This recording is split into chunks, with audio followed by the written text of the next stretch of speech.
Absolutely amazing, ladies and gentlemen. Absolutely amazing. Yeah, world government's coming in, but the war's on. We're fighting back. Our numbers are growing. We're having victories. We're learning we can stand up against bullies. Like when you finally go ahead and punch that bully in the nose, his nose breaks, he hits the ground. On the mark.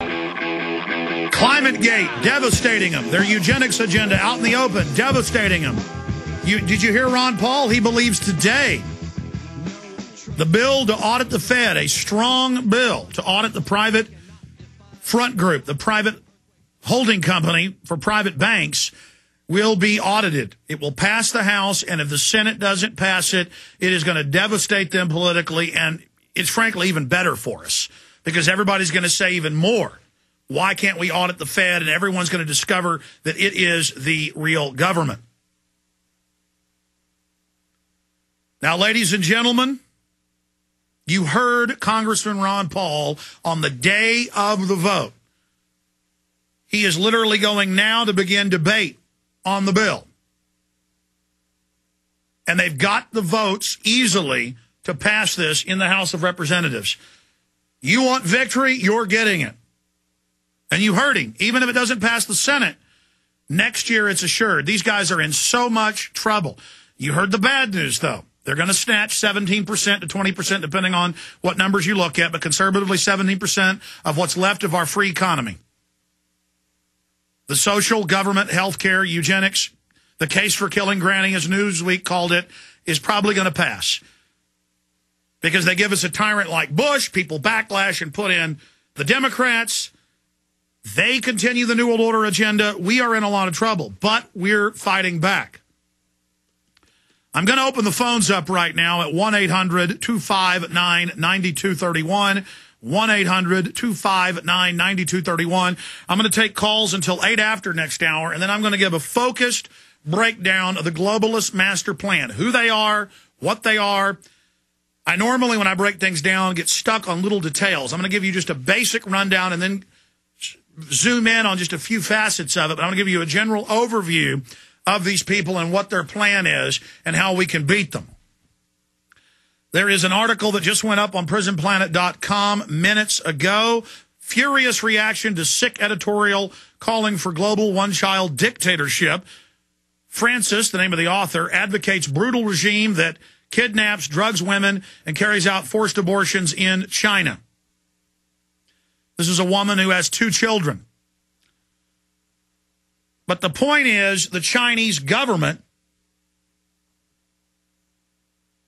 came out yesterday and said they want a global government for one-child policies. And think of how much debt we owe the Chinese. Think of how they're the new superpower. The globalists chose them as the model of the planet to have prices so low they would bankrupt all other industry, and only a select group of globalists can operate out of that country. This is monopoly formation. So I'm going to be going over that in the next hour. But an article featured in Canada's Financial Post newspaper calling for China's draconian one-child policy, where women are kidnapped off the streets, drugged, and forced to undergo compulsory abortions to be imposed worldwide, has been met with widespread hostile reaction. Yet such measures are being debated at the United Nations Climate Summit in Copenhagen to be part of the treaty. Now, this morning I read... It's got to be more than 50 comments. I had to stop. I couldn't read them all. Every comment I read, and I printed them off right here. Every comment disagreed with her. And they understood. They said, we know you want a world government. We know you want to sterilize us. I mean, they're admitting it. She calls for a global government. So does the official Chinese government. And I have news reporters here every day, and I sit here going, you know, there's a plan for a world government. Official government plans say they're spiking the water with sterilants right now. That's why the sperm counts drop over 85% in every country that fluoridates the water, because they don't just add fluoride. And they just look at me and start laughing and say, what, I guess you watched the movie Dr. Strangelove. I guess you're Jack T. Ripper, the crazed general. No, I'm reading what the White House science czar says they're doing. There's no more time to screw around and play games here, ladies and gentlemen. All you petty bureaucrats on power trips. I mean, I've got USA Today reporting record increases in government salaries nationwide. You are the hired thugs that carry out this crime. And you love your power. You love all the unconstitutional power. You love it. Don't you understand you're being targeted just like the rest of us? Can't you get that through your brains? That Maurice Strong and others at the UN said they want to destroy our industrial society through globalization. That's what Paul Ehrlich said. That's what John P. Holdren said. That's what they say over and over again. They want to wreck the economy so government can take over and then give almost all of our tax money to interest on debt to private banks. This is a criminal heist. Now, I said I'm going to cover this next hour. Frankly, I'm procrastinating. It's such a monumental job. I meant to write a bunch of notes up before I cover this. I tried to start last night. I had family over for a little Christmas party, and as my children are playing in front of me, I couldn't even think about anything but this, how there's these murdering, tyrannical, bloodthirsty, savage criminals. I mean, just the UN's directory and just the environmental push for ethanol, 1/3 of Brazil, the U.S., and several other countries planting crops for ethanol instead of food has caused a doubling in world food prices, and now the numbers are in. Instead of 15 million starving to death last year, over 25 million starved to death. That's 10 million people. You little creatures out there got through. I mean, look, feel good about yourselves. You want to walk around with your sandals and your patchouli and your liberalness. You are powerful. I know you at a subconscious level are attracted to shutting off people's power and food, and you really get off on it. And yes, you have helped kill more people in 1 year than Hitler did. And you're trying to eclipse Stalin and Mao. You got power. You got power. But because you look so stupid and so silly, everybody just makes fun of you and calls you environmentalist wackos. No, you're not wackos. You are the pale horse death. You are savage. You have power. And you are murdering people en masse. Congratulations. You wanted to be evil? You are evil. Now, I want to tell the good people out there that have protection instinct in them, that have the instinct of love and honor. You got to get focused. You got to just set your jaw and just feel the energy of liberty and freedom against these people and set your will against them. You have to set your will against them and feel that humanity rise up in you against these people and feel the strength of our ancestors that stood against slavery and stood against degradation and pain and enslavement and starvation. And all of you need to go online and type in starving children. Type it in right now. Let's look at photos of starving children desperately falling into piles of fleas and flies and dying, being bulldozed into pits right now in Latin America, Africa, and Asia.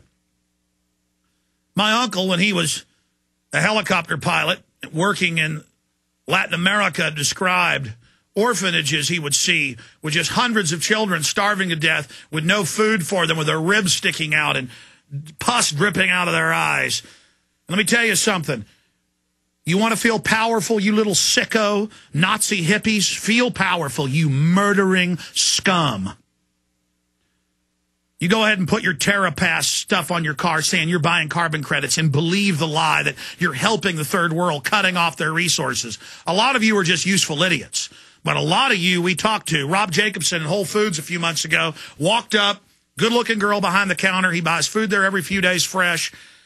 He walks up, buys the Case for Killing Granny Newsweek cover to bring it to me. He talks to her every few days. He says, look at this.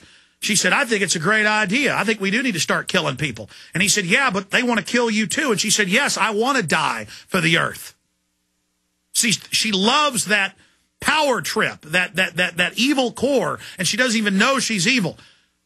And I want to tell her this. Listen, kill yourself.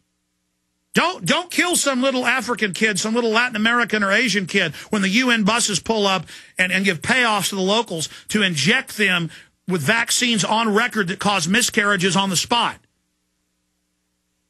Okay? You say there's too many people? Kill yourself. Kill yourself. Kill yourself. Don't kill children.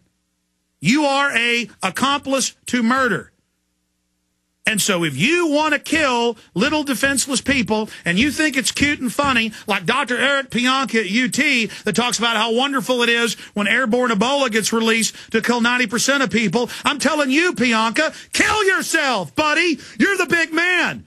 Go to a gun shop, buy a .45, stick it in your mouth, and blow your brains out the back of your head. But you won't, because you're a cowardly ghoul. You're a vampire. You get off on thinking about people dying. It makes your life that much sweeter. You are hell spawn.